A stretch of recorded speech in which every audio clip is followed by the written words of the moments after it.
Hello and welcome to today's video. In this series I take a look at my stocks and shares ISA that I hold with Hargreaves Lansdown. So if you'd like to see how it's performing month to month, then please consider subscribing for any future content. It really helps the channel out. Thank you. If you saw September's update, then you would have seen things have gone south pretty quick. I saw a few £100 worth of value knocked off my portfolio in a matter of weeks and it was looking pretty dire. The start of October actually got worse after that, but I'll look at that in more detail in a bit. I also did a little bit of housekeeping with my funds a week or so ago and made a short video just explaining my reasons for the changes. So if you haven't seen that, I will leave a link in the description. I think it's too soon to see any impact from those changes, but hopefully I will see if they are worth it in the next couple of months. So before we get into it, at the end of September's video we made a small list of short-term goals. So let's just have a quick reminder of what they were and see how we did. Our goals for this month were to potentially take advantage of the market dip and invest some more capital, research accumulation funds and try and increase my loyalty bonus payments. I did invest a little extra this month. I did consider investing a large sum, but I need to minimise my risk at the moment, so I just added an extra £200. I'm not trying to time the market, but instead continue to invest a regular amount each month, but have set aside a little extra to take advantage of any dips. If you saw the video I mentioned earlier, you would have seen that I consolidated some of my funds and have increased the proportion of accumulation funds I own, hopefully reducing my ongoing fees in the process. Let's take a quick look and see how we did with our loyalty bonus before we take a look at the portfolio. Last month's bonus was 77p. We've increased to a whopping 89p this month. Still small numbers, but that's a pretty big jump. At 77p it would have taken 13 months to hit the £10 auto reinvestment amount again, but at 89p it will take just over 11 months.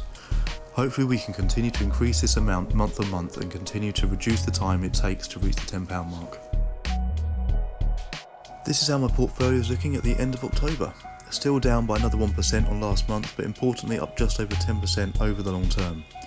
With the extra capital invested, we should see a bigger return as things start to pick up again.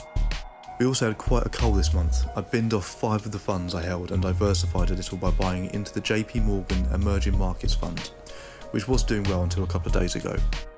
I also decided to invest a little into the S&P 500 Index Fund. I know it's really vanilla, but there's a reason so many people invest in this. The S&P has some pretty big players in it with the likes of Amazon and Tesla, so should see growth in the long term. I also got a notification for the Eden Tree fund I own. They're looking to be more responsible with their investments. That's really good to see, as that's something that's close to my heart. I'll leave a link in the description that has more information if it's something you want to look at.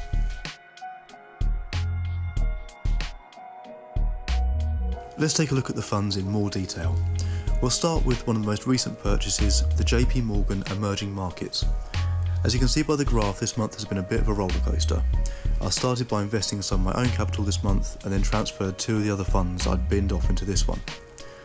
I did debate splitting equally between this fund and the S&P 500, and after seeing how this had performed this month, I wish I had. This is still something I may well do in the future though. As you can see by the graph, it's been a lot less rocky than the Emerging Markets Fund. The next fund I bought into was the Fidelity Index World Accumulation. I'll be keeping a close eye on this one as I sold off 3 of my funds and bought into this one instead. I'm currently debating transferring this to the Baillie Gifford American Fund, or maybe splitting between the Baillie Gifford Fund and the Fidelity Allocator World Fund I already own. It's something I'll think about moving forward. As you can see with the Allocator World Fund, it's been pretty stable and consistent so far. It still has fairly low fees and I believe holds a portion of the Index World Fund in its holdings anyway. Let's just take a quick look at our dividend income for the month. We did receive one small payment from the Fidelity Index World Fund before we binned it off, meaning we are an average monthly income of £1.29.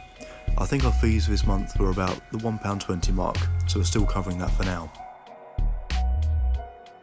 So before we go, let's set some short-term goals for the upcoming month.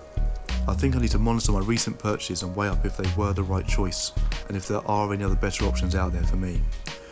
Work out if I need to up my dividend income for the future, as that will take a while to take effect, and continue to build up my loyalty bonus payments if possible. That's it for today. Thank you for watching, and I hope to see you next time.